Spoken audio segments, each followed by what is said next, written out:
مسجد سرگیو پسد امروز محمد مصطفی صلی الله علیه و آله و سلام خیر میگیریم انشاءالله که شوربا و ششلیک ها میچیده کردستیم برادر. سلام علیکم و رحمت الله و برکاته. محمد در این روزی مبارک، در این روزی خوب بهترین در حقی پیامبرم محمد مصطفی صلی الله علیه و سلم شوربایش سماور این شوربا تیار شد بابای پاور. این پاور از خود سمرقند بخارای شریف اتکیرکا پاور.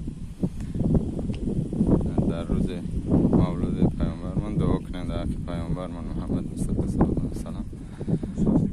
این با اوگل آوردیم ششلیک کی تیار میشه؟ بعد نماز انشالله با ششلیک میکنه.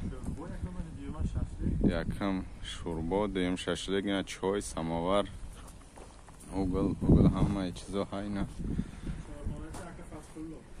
چای خانه چی اکوی فتح الله انشالله خداوند راضی باشه. در حق پیامبر من دعا کنید. سلام علیکم و رحمت الله.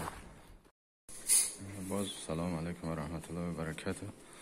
من برادرو تیاری به ششلیکی بعد نماز جمعه در مسجد سرگی پسد تیاری به ششلیک دیدیستان. این ششلیک امروز روز مولود پیامبرمون است.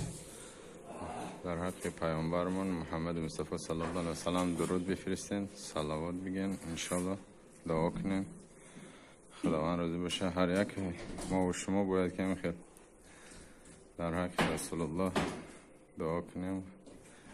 یک جا ششته امر معروف و نهی منکر کرده.